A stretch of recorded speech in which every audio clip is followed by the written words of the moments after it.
Mfalme Charles na Malkia Camilla wako jijini New York ambako wanatoa heshima kwa waathiriwa wa shambulizi la kigaidi la Septemba 11 mwaka 2001 kabla ya maadhimisho ya miaka 25 ya tukio hilo baadaye mwaka huu.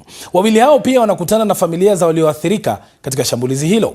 Shughuli ya kuweka shada la maua kwenye eneo la kumbukumbu la Manhattan ni yenye huzuni, huku ziara yake ya siku 4 nchini Marekani ikiendelea. Awali katika dhifa ya chakula cha jioni, Rais Donald Trump alisema kuwa uhusiano kati ya Marekani na Uingereza ni urafiki ambao ni tofauti na mwingine wowote duniani. Katika hotuba iliyopambwa na vichekesho vilivyogusia historia ya pamoja ya mataifa hayo, Mfalme Charles alisisitiza tena umuhimu wa muungano wa NATO kama alivyofanya katika hotuba yake ya mapema kwenye bunge la Marekani. Mfalme Charles na Malkia Camilla wako katika ziara ya kitaifa ya kuadhimisha miaka 250 tangu kutangazwa kwa uhuru wa Marekani. Mwandishi mwandamizi wa BBC wa masuala ya kifalme Daniela Rolf ana taarifa zaidi katika ripoti inayowasilishwa na Peter Mwangangi.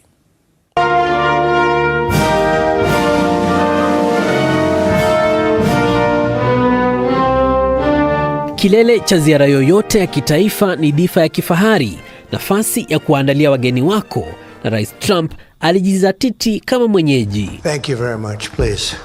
Wakati wa hotuba yake kwenye dhifa hii, Rais alimwambia mchezaji wa gofu Rory McIlroy asimame kusherehekea ushindi wake wa hivi karibuni katika mashindano ya Masters. Na mbali na kuzungumzia urafiki na malengo ya pamoja, Rais pia alizungumzia mzozo wa Iran, akiwaambia wageni kuwa yeye na mfalme wana msimamo sawa.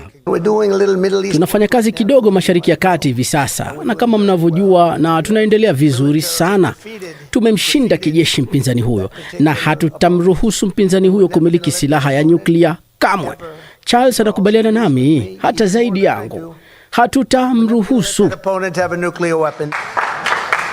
Kufichua kile ambacho mfalme amesema au kuwazia wakati wa mazungumzo ya faragha kwa kawaida ni jambo lisiloruhusiwa kidiplomasia, lakini inaonekana sivyo kwa Trump.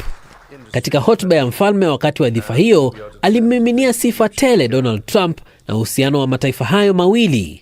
Tonight we are here to renew an indispensable alliance which has long been a cornerstone of prosperity and security for both British and American citizens. Mapema, hotuba ya mfalme kwa bunge iliegemea sana siasa, ikigusia NATO na Ukraine, huku maneno yake yakichochea kupigiwa makofi. In the immediate aftermath of 9/11, when NATO invoked Article 5 for the first time, and the United Nations Security Council was united in the face of terror, we answered the call together, as our people have done so for more than a century, shoulder to shoulder through 2 world wars, the Cold War, Afghanistan, and moments that have defined our shared security. Today, Mr. Speaker, that same unyielding resolve is needed for the defense of Ukraine and her most courageous people.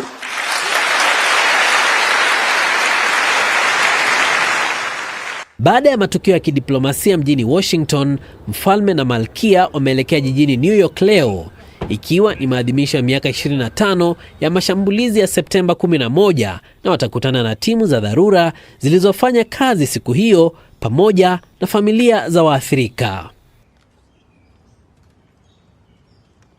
Na sasa ili kufahamu zaidi kuhusu ziara hiyo na umuhimu wake katika uhusiano wa Marekani na Uingereza, tuungane na mchambuzi wa masuala ya Marekani Mhando Philemon Mbuguni. Anajiunga nasi kutoka Washington DC.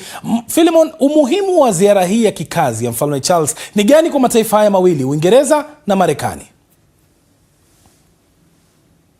Lina umuhimu, kwanza kabisa ni ushirika wao wa kihistoria, kama wenyewe wanavyoita, they have special relationship, ambao ulidumishwa zaidi wakati wa vita kuu ya pili ya dunia, na vile vile wamekuwa wakipigana wakisaidiana bega kwa bega mpaka hata pia katika mashambulizi ya September 11. Kwa hiyo ni mahusiano ambayo ya kihistoria na vile vile ni ya kiutamaduni tangia Marekani kuwa taifa mpaka hivi sasa. Katika siku za hivi karibuni mataifa haya mawili uhusiano wao hujakuwa mwema sana, ikizingatiwa kwamba suala la Iran limechangia hali hii baridi kati yao. Je, ziara hii itarekebisha mambo?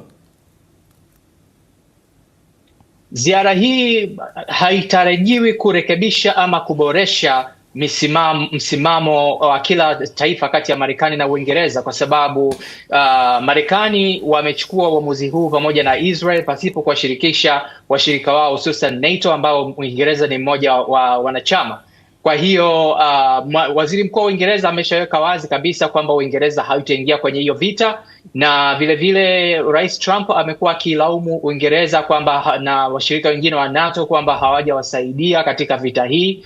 Kwa hiyo ziara hii haitarajiwi kubadilisha misimamo, japo inatarajiwa kulainisha huo msuguano ambao umetokea, na ni msuguano wa kidiplomasia, na Uingereza wanataka kuonyesha kwamba bado wanajaribu kudumisha ushirikiano huo, lakini kwa kutumia channel tofauti ya Mfalme Charles baadaye ya kiongozi wa kisiasa, waziri mkuu wa Uingereza.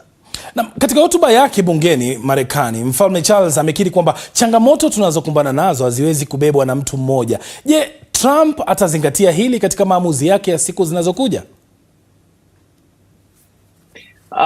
Ni wazi kabisa kwamba Rais Trump hatozingatia ushauri huo, na hata Mfalme Charles na serikali ya Uingereza wanajua kwamba hatofuatilia huo ushauri, lakini wanachokifanya hapa wanatuma signal kwa umma wa Marekani na vile vile kwa Congress kwamba huu ni msimamo wa Uingereza, kwamba tunataka kufanya mambo haya kwa ushirikiano, na vile vile la hasha, na haitokubaliana pia na hiyo, kwa sababu sera ya mambo ya nje ya America First ni mojawapo ya sera ambazo ametumia kama kauli mbiu katika uchaguzi wa mwisho ambao alichaguliwa kuwa rais. Kwa hiyo msimamo huo utatarajiwa kuendeleza, na vile vile washirika ikiwemo Uingereza wanafahamu hilo. Kwa hiyo na wenyewe wameanza kutafuta ushirikiano mbadala, ikiwemo kuboresha mahusiano na nchi kama China na India, kwa sababu wanajua kwamba hali katika mahusiano ya mambo ya nje imebadilika na hawategemei Marekani kubadilisha msimamo wao.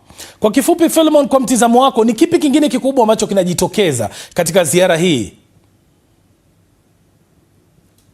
Kingine kikubwa kinachojitokeza ni kwamba ikumbuke ziara hii inakuja katika mwaka ambao Marekani inaadhimisha miaka 250 tangu kuwa taifa huru ama kupata uhuru. Kwa hiyo ni symbolic, kwa sababu walipata uhuru kutoka kwa Uingereza, na kwa hiyo serikali ya Uingereza na ziara ya Mfalme Charles wametumia ziara hii kama kuonyesha ishara ya ushirikiano na kuboresha ushirikiano. Na vile vile malengo nyingine, wanatarajia kwamba wanaangalia mahusiano hata baada ya utawala wa Trump.